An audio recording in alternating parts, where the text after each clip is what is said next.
오늘 빌립보서 1장 1절에서 12절까지는 빌립보서 전체의 서론에 해당되어집니다. 오늘 본문은 그 서론 중에서 사도 바울의 인사의 말과 또 감사의 고백과 그의 기도가 기록되어져 있습니다. 빌립보서를 누가 썼는지 또 이 빌립보서를 받는 사람은 누구인지를 기록하고 있고 그들에게 인사하는 내용으로 시작되어집니다.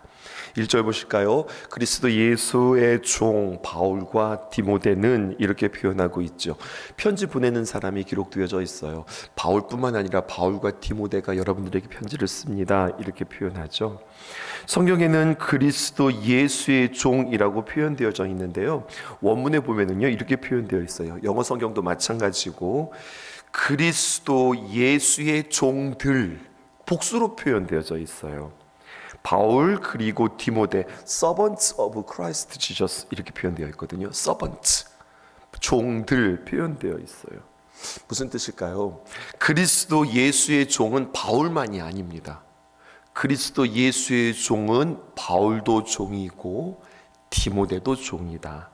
더 나아가 우리가 알아야 할 것은 주 예수 그리스도로 고백하는 우리가 모두 다 주님의 종이라고 우리는 고백하셔야 된다는 거죠. 오늘 말씀을 묵상하면서 주 예수 그리스도라고 하는 말이 새롭게 다가왔습니다. 그리고 여기에 기쁨의 비결이 있음을 보게 되었어요. 여러분들은 예수님을 주 예수 그리스도 이렇게 고백하세요. 이게 무슨 뜻이에요? 예수님은 주, 나의 주님이십니다. 예수 그리스도, 이게 무슨 뜻이냐면 예수님은 나의 그리스도, 나의 구세주입니다 라는 뜻이에요. 이 말을 여러분 잘 생각해 보세요. 예수님이 나의 주님이십니다. 예수님이 나의 그리스도, 나의 구세주이십니다 라고 하는 고백은요, 성경은 우리에게 다시 한번 이렇게 묻는 것 같아요. 여러분, 예수님이 여러분들의 삶에 정말 주인이십니까? 그 앞에 나는 정말 종입니까? 그 주님이 나의 삶에서 뭐라고 말씀하시는지 내가 지금 종이기에 듣고 있습니까? 듣고 있지 않아서 내가 주님의 음성을 듣지 않고 오히려 내가 말함으로 내가 속이 시끄럽고 내가 기쁨을 잊어버린 것 아닙니까? 종은 누굽니까? 말하는 자가 아니라 종은 듣는 자입니다. 성경이 이것을 우리에게 이야기하고 있어요. 또 성경은 우리에게 도전합니다. 여러분들은 예수님이 나의 삶의 진정으로 구원자, 건지시는 이라고 여러분들 믿으십니까? 나는 그 앞에서 나를 건지시느니 예수님이 나의 해답입니다 라고 진지하게 나는 대답할 수 있습니까? 이것을 돌아보는 거예요. 예수님이 나의 주님이십니다, 예수님이 나의 구세주, 구원자이십니다 라고 진정으로 고백할 수 있는 사람이 자유함을 얻게 되어지고요. 신기하죠? 종인데 자유함을 얻는다는 이야기예요. 그리고 이 고백을 하는 사람 안에 진정으로 하늘이 우리에게 주는 기쁨을 누릴 수 있다는 거예요. 그리고 가만히 생각해 보니까 주 예수 그리스도로 고백하는 사람은 어떤 사람이냐? 겸손한 사람이더라고요. 우리는 겸손하다라고 하는 것을 어떻게 이야기했습니까? 다른 사람들 앞에서 나 자신을 낮추고 그리고 다른 사람을 높이는 것, 이것을 겸손이라고 그랬죠. 근데 오늘 이 말씀을 묵상하는데 기쁨은 바로 여기 있는 거구나. 내가 다른 사람들을 높이고 내 자신을 낮추는 것뿐만 아니라 내가 하나님을 진정으로 높이고 있는가? 하나님 앞에서 내가 겸손한 자인가? 여기에 기쁨이 있구나, 이것을 여겼어요. 오히려 우리는 사람 앞에서 더 겸손할 수 있는 것 같아요. 보이니까, 같이 사람들과 함께 더불어 살아가는 사람들이니까. 그런데 의외로 우리가 사람들 앞에서는 겸손할 수 있는데 하나님 앞에서 내가 정말 겸손할 수 있는가? 이것들을 자문자답하게 되었어요. 하나님 앞에서 정말로 내 자신을 낮춘다는 이야기는요, 하나님을 의식하고 하나님의 얼굴을 구하며 하나님의 시선, 하나님의 눈빛을 늘 의식하면서 살아가는 겸손한 사람은 어떤 사람인가 보았더니 죄와 먼 사람이더라고요. 죄와 멀 때에 우리가 기쁨을 회복할 수 있습니다.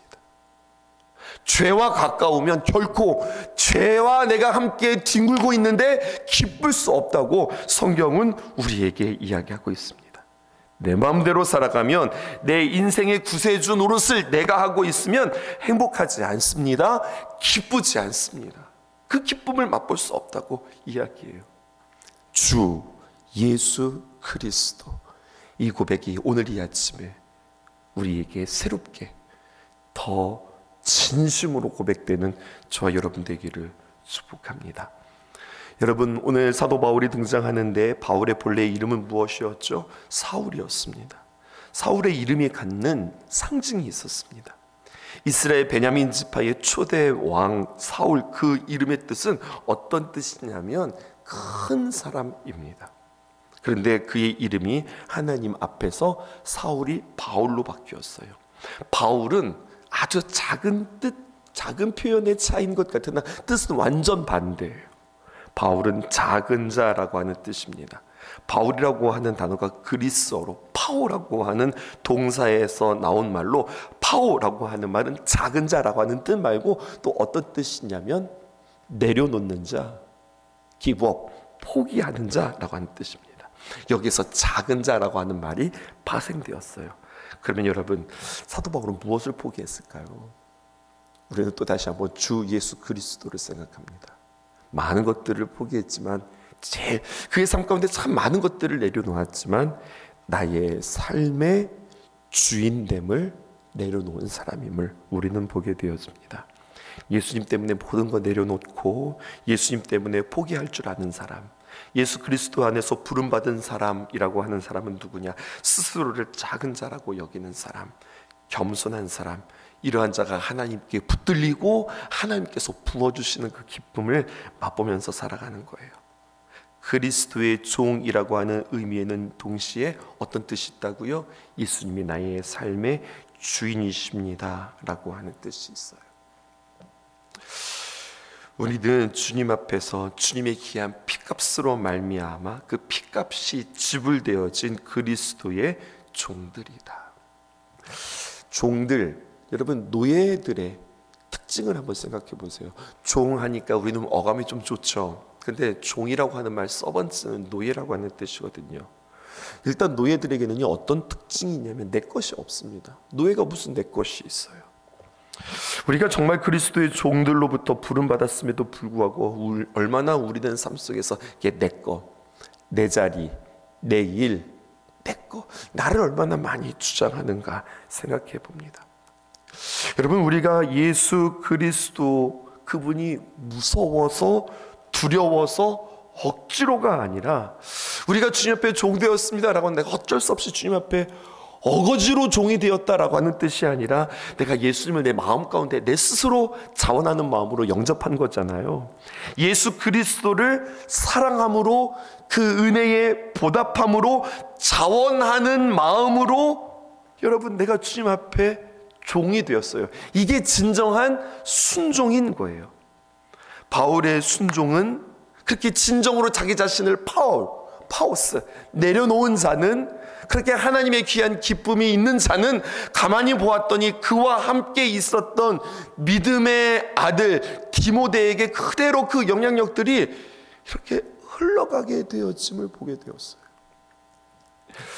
그를 따르는 디모데로 하여금 진정한 순종이 무엇인지 너무나도 선명하고 분명하게 여러분 전이 되어지고 있음을 보게 되어져요. 함께 사역하고 있는 사역자들을 생각했어요. 또 함께 사역하고 있는 귀한 우리 성도들을 생각했어요. 기쁨이 흘러가고 있는가? 나의 내려놓음과 주님이 나의 주님이십니다 라고 하는 고백과 또 예수님이 나의 구세주입니다 라고 하는 진정한 고백으로 말미암아 이것들이 흘러가고 있는가? 여러분들 마찬가지예요. 사역자들은 우리에게 맡겨주신 귀한 부서의 귀한 영혼들에게, 또 가정에서는 부모가 귀한 자녀들에게, 또 여러분들의 작은 공동체 안에서는 여러분들의 속장님과 임사자들이 그 맡은 자들에게, 내가 리더라고 한다면 나의 속한 지회라든지 여러 가지 많은 공동체 안에 그냥 나 그냥 회장이야, 나 속장이고 나 임사자야, 나 사역자야, 그냥 그렇게 이름으로 그냥 책임을 지는 게 아니라 이 사람들은 어떤 사람인가, 그 하나님의 귀한 은혜들이 이렇게 하나님을 통해서 흘려보내도록 주님께서 통로로 삼은 사람들이라고 하는 사실 또한 우리는 기억해야 하겠습니다. 3절에 있는 말씀입니다. 내가 너희를 생각할 때마다 나의 하나님께 감사하며. 말을 이렇게 만들었어요. 당신을 생각하면 think you, 당신을 생각하면 감사하게 되어집니다. thank you 하게 되어집니다. think 하면 thank you 하게 됩니다. 성경 원어의 순서도 그렇고요, 영어 성경의 순서도 그렇고요, 감사하며 라고 하는 말이 먼저 나와요. 순서에 따라 번역하면 이렇게 되어집니다. 하나님께 감사합니다. 내가 당신을 생각할 때마다. 감사하는 사람이 행복한 사람이고요, 감사하는 만큼 기쁘게 되어지는 거예요. 어제 저녁에 여러분들에게 그렇게 도전했죠. 하나님, 나에게 좀 기쁨을 좀 주시라고요. 하나님, 나에게 기쁨이 좀 넘치게 해주세요. 이렇게 그냥 가만히 있고 하나님께서 나에게 기쁨을 막 쏟아주시기를 기대하는 것이 아니라, 오늘 성경은 우리에게 이야기합니다.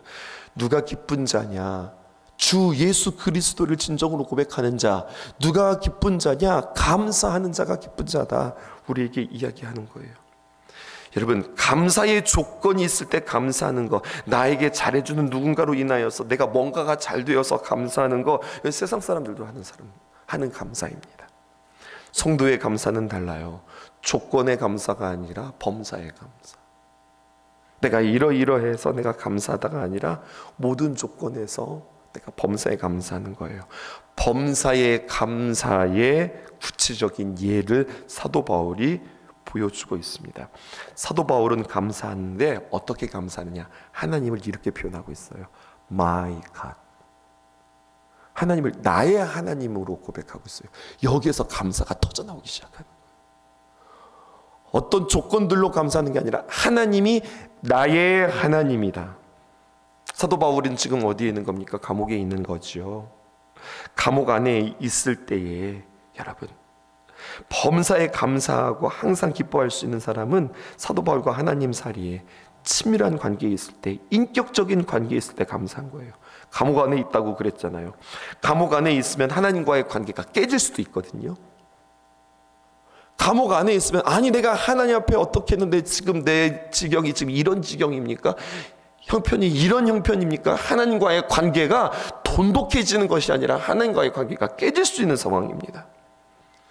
고난 중에 하나님으로부터 멀어지는 사람이 있는가 하면 고난 중에 하나님과 더 가까워지는 사람이 있습니다. 하나님을 만나는 기회로 삼는 사람들이 있어요. 사도 바울은 이렇게 하나님이 나의 하나님입니다 라고 고백하니까 진정한 감사가 그 안에서 생겨지게 되어지는 거죠. 4절에서 5절 보실까요? 간구할 때마다 너희 무리를 위하여 기쁨으로 항상 감사함은 너희가 첫날부터 이제까지 복음을 위한 일에 참여하기 있기 때문이라, 이렇게 이야기합니다. 빌립보 성도들이 복음을 위한 일에 참여하고 있어서 내가 너희들을 위하여 항상 기도하고 간구하는데 어떻게 하느냐? 기쁨으로 간구한다, 이렇게 표현하고 있습니다. 사도 바울이 생각하는 거죠. 내가 어떻게 바울이 되었지? 내가 어떻게 사도가 되었지? 내가 어떻게 주님 앞에 그리스도의 종이라고 나 스스로 그렇게 주님 앞에 고백할 수 있지? 나의 하나님이 역사하신 그 일들을 가만히 돌이켜보니까 어느 날 불현듯 나에게 찾아오셔서 나에게 말씀해 주시고 성령을 주신 분이, 그 주체가 하나님이시니 그 하나님께서 행하셨으니 참 기쁘고, 그 하나님이 일하심으로 말미암아 성도가 하나님의 귀한 복음을 위하여 살아가는 모습이 사도 바울에게는 이게 참 기쁘다, 감사의 제목이 되어지는 거예요. 잘 보세요 여러분. 사람이 자라나면 그냥 사람이 자라는 것이 아니라, 사람이 자란다는 것은 키가 자란다는 뜻이 아니라 그 사람의 인격이 자란다는 뜻이에요. 성도가 신앙이 자라가면 감사의 격이 달라지고 기쁨의 그 차원이 달라지는 겁니다. 앞에서도 이야기했지만 나에게 잘해줘서 감사하고 기쁜 것이 아니라, 나에게 어떤 이득이 생겨서 이익이 생겨서 감사하고 기쁜 것이 아니라, 하나님을 예배하고 하나님을 사랑함으로 참 감사하다, 참 기쁘다, 또 참 감사해요, 참 기뻐요라고 하는 성도들의 모습을 보니 내가 참 감사하다, 내가 참 기쁘다, 지금 이런 관계로 그가 하나님 앞에 고백하고 있는 거죠. 그래서 그는 기도합니다. 4절 보실까요? 이렇게 표현합니다. 간구할 때마다 너희 무리를 위하여 기쁨으로 항상 간구함은, 기도라고 표현하지 않고 지금 간구라고 하는 표현이 두 번 등장하고 있죠. 사도 바울이 빌립보 교인들을 위하여서 지금 간구하고 있어요. 성경은 기도라고 하는 표현과 그리고 간구라고 하는 표현을 달리 쓰고 있습니다. 무슨 차이가 있을까요? 비슷한 말인 것 같은데요, 간구에는요 조금 더 특별한 의미를 담고 있습니다. 간구라고 하는 말에는 어떤 말이 있냐면 결핍, 부족이라고 하는 의미가 거기에 포함되어져 있어요. 그러니까 간구라고 표현할 때는요, 부족한 것, 결핍된 것, 비어 있는 것을 알고 하나님 그것을 좀 채워주세요.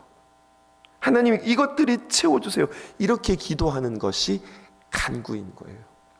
빌립보 교인들을 바라보니까 여러분, 빌립보 교인들이 너무 마음에 들고 진짜 괜찮다 이런 마음이 아니거든요. 그들에게도 여러 가지 많은 교회 안에 문제가 있음을 에바브로디도를 통하여서 그가 듣게 되었어요.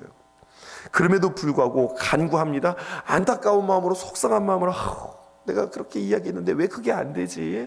속상한 마음으로, 아쉬운 마음으로 그들의 필요를 하나님 이렇게 채워주세요. 하나님 그들에게 이런 문제가 있네요. 이 문제를 하나님 해결해 주세요 하면서 그들의 결핍과 그들의 문제들을 계속 공급하면서 기도할 때에, 그런데 그의 마음 가운데 안타까움과 그리고 답답함과 정말로 이게 정말로 가슴이 이렇게 막 짜릿짜릿한 마음으로 기도하는 게 아니라, 오늘 사도 바울의 기도를 보니까 근데 그 간구에는 어떤 마음이 표현되어져 있냐면 기쁨이라는 거예요. 여러분 보았더니 이 기쁨은 어떤 기쁨이냐, 하나님을 신뢰하는 믿음에서 비롯된 기쁨이구나, 이것을 알게 되어지는 거예요. 우리는 하나님 앞에 간구할 때 어떤 마음으로 간구하고 있습니까? 진짜 큰일 났다, 하나님 그거 참 해주셔야 되는데 어떻게 하지? 큰일 났네, 문제가 있네 하면서 우리는 정말로 조바심을 내면서 안타까워하는 마음을 가지고 정말로 힘들어하는 마음으로 주님 앞에 간구하고 있는가? 사도 바울은 보았더니 기쁨으로 간구하고 있어요. 그 안에는 무엇이 있으니까? 하나님을 신뢰하고 하나님이 채우실 것들을 신뢰하는 믿음이 있으니까. 여러분 간구할 때 기쁠 수 있기를 주님의 이름으로 축복합니다. 하나님이 하실 거니까, 하나님이 채우실 것이니까, 결국 하나님께서 우리로 하여금 웃게 하실 거니까 이것을 믿는 믿음 달라고 우리는 주님 앞에 기도하여야겠습니다. 특별히 기도하되 눈여겨보아야 할 단어, 우리는 계속해서 기쁨을 볼 것입니다. 빌립보서의 주제이기도 하고요, 기쁨으로 간구하였다는 겁니다. 성도들에게 있어야 할 것은 무엇일까요? 여러분 기쁨입니다. 성경에서 말하는 기쁨은 오늘 우리는 정의할 수 있겠죠. 외부의 환경으로부터 오는 기쁨이 아니라, 빌립보서 꼭 기억하세요. 옥중서신이라는 거, 감옥에서 썼다는 사실을 기억하세요. 감옥에 갇혀 있지만 사도 바울의 기쁨까지도 가둘 수는 없었다. 감옥이라고 하는 것은 기뻐할 수 없는 외형적인 모든 조건을 갖춘 곳이 감옥이었다. 그러니 그리스도인들의 기쁨은 신비의 기쁨이요 아이러니의 기쁨이라고 하는 거죠. 사도 바울과 디모데는 감옥에 갇혀 있었음에도 불구하고 그 기쁨이 절정에 달하는 모습을 보게 되어집니다. 이 기쁨이 사모되어지는 너무나도 귀한 아침입니다. 얼마나 우리는 우리의 마음이 냄비 끓듯이 일희일비하는지. 일희일비가 무슨 말이에요? 너무 가볍게 기뻐하고 너무 가볍게 실망하고 너무 좋아했다가 금방 좌절했다가. 누구 생각나세요? 저 요나 생각나요. 요나가 박넝쿨 이야기 말입니다. 박넝쿨이 생겼더니 좋다고 그랬다가 바람 불어서 그 박넝쿨이 날아가니까 하나님 도대체 이게 뭐냐고 하면서 그가 뭐라고 해요? 차라리 나를 죽여달라고.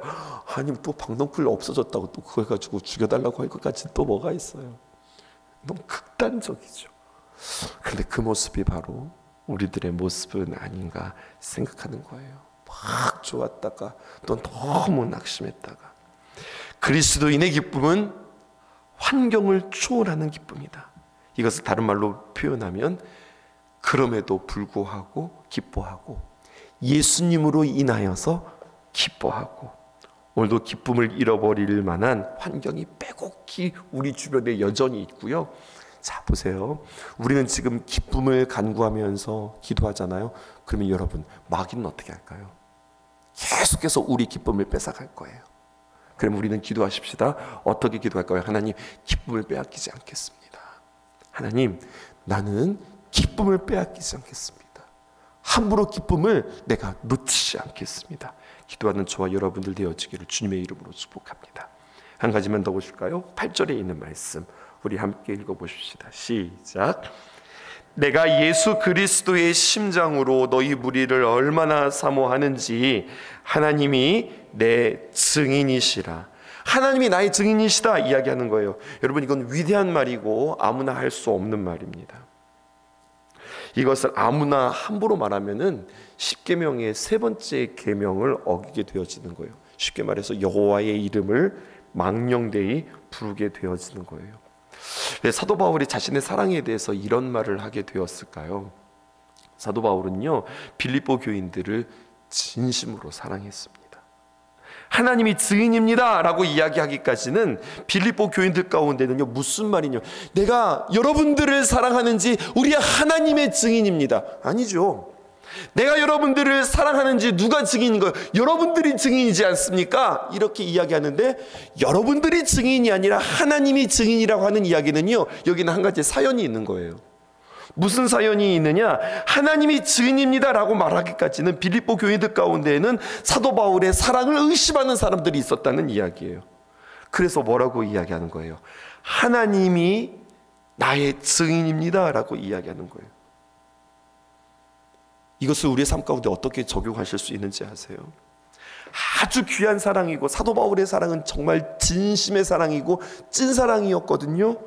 그럼에도 불구하고 사랑이 그들에게 받아들여지지 않을 수 있고 그 사랑에 대해서 오해할 수 있다는 겁니다.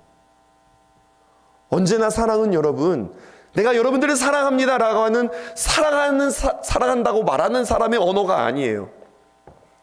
내가 여러분들을 사랑합니다 라고 이야기하지만 여러분들이 느껴지기에 잘 모르겠는데요, 받아들이는 사람의 언어가 사랑이에요. 그러니까 우리는 어떻게 되는 겁니까? 사랑 앞에서 굉장히 겸손해질 수밖에 없어요. 함부로 말할 수 없는 겁니다. 부모가 자녀를 진심으로 사랑하죠. 극진히 사랑하죠. 근데 자녀가 부모의 사랑을 다 헤아리지 못하고 이해하지 못합니다. 부모와 자식 간에 뿐만일까요? 부부지간에도 마찬가지죠. 성도 사이에도 마찬가지지요. 얼마나 많은 오해가 있습니까? 또 얼마나 많은 스스로 자신들이 해석하고 싶은 대로 해석해요. 어떤 현상이 일어나도 거기에 대해서 그냥 내가 보고 싶은 대로, 내가 생각하고 싶은 대로 그냥 그렇게 보고 싶고 그렇게 해석하는 거예요. 사도 바울은 분명 사랑하는 마음으로, 염려하는 마음으로 그들을 위하여서 기도하는데 어떻게 기도했다고 그랬어요? 간구했다고 그랬잖아요. 그들의 연약함과 그들의 부족함을 바라보면서 정말로 하나님 이것들을 채워주세요, 믿음 가운데 기도하고 그렇게 말하고 표현했는데, 받아들이는 쪽에서는 오히려 그 사랑을 폄하하고 그리고 왜곡하는 경우들이 부지기수더라. 그러니까 우리는 어떻게 되는 거예요? 사랑 앞에서 겸손하셔야 되는 겁니다. 사랑하는 것으로 그냥 만족하는 거예요. 그래서 저는 이런 말씀 여러분들에게 했던 것 같은데요, 사랑하고 계세요? 그러면 사랑해 버리세요. 사랑해 버리는 거예요. 내가 이렇게 사랑했으니까, 내가 우리 권사님 이렇게 사랑했으니까 그 마음 알아주시지 않을까? 이건 뭐냐면요, 사랑했으니까 나에게 돌아올 그 뭔가가 이렇게 기대되는 거예요. 그런데 성경은 우리에게 사랑의 법을 가르쳐요. 사랑은 사랑하고 기대하는 것이 아니라 사랑해 버려라. 여러분, 버리라는 거예요. 화장실에서 일 보시고서 탁 물을 내리는 것처럼 어떤 아쉬움과 어떤 내 마음속에 연민 이런 거 없이 그냥 딱 사랑해 버리고 버려버리다. 폐설물처럼 버려버리는 이 마음이 사랑의 자세라고 성경은 우리에게 이야기하고 있네요. 그러니까 우리가 목표하는 것은요, 내 사랑이 인정받는 것이 아니라, 내 감정으로 내 기분으로 사랑하는 것이 아니라 그리스도의 심장으로 사랑하고 사랑한 다음에 버리는 것, 이것이 여러분들에게 목표 되어지기를 원합니다. 내가 기도하노라 라고 말한 뒤에 무엇이 기도인지 구체적으로 이야기하고 있거든요. 이 기도 제목들이 우리에게 귀한 기도 제목 되었으면 참 좋겠습니다. 함께 우리 읽고 마칠게요. 9절에서부터 시작해서 11절에 있는 말씀입니다. 함께 읽읍시다. 이러한 기도가 우리의 기도 되어지기를 원합니다. 시작. 내가 기도하노라 너희 사랑을 지식과 모든 총명으로 점점 더 풍성하게 하사 너희로 지극히 선한 것을 분별하며 또 진실하며 허물 없이 그리스도의 날까지 이르고 예수 그리스도로 말미암아 의의 열매가 가득하여 하나님의 영광과 찬송이 되기를 원하노라. 예수님으로 인하여서 의의 열매가 가득하여서 하나님의 영광과 찬송이 되어지기를 원하노라. 그리고 정말로 그렇게 되어지는 모습을 볼 때 사도 바울 안에 기쁨이 넘치겠죠. 그 기쁨이 저와 여러분들에게 있기를 주님의 이름으로 축복합니다. 기도 제목 3가지 우리 함께 읽고 마치겠습니다. 첫 번째, 주 예수 그리스도. 예수님이 나의 주님이시고 나의 구세주임을 다시 한번 진지하게 고백하게 하소서. 두 번째, 예수님을 생각할 때, 예수님을 think, 생각할 때 부어주시는 감사, 어떤 조건적인 감사가 아니라 나에게 부어주는 그 감사를 경험할 수 있게 하소서. 우리가 주님 안에서 사랑한다면 기도와 간구로 중보하게 하소서. 기도하되 우리는 안타까운 마음이기보다는 우리 주님께서 일할 것이다 믿고 기쁨으로 간구하게 하소서. 기도하는 저와 여러분들 되기를 주님의 이름으로 축복합니다. 기도하겠습니다. 주 예수보다 더 귀한 것은 없네. 이 세상 부귀와 바꿀 수 없네. 영주 그네 대신 돌아가신 그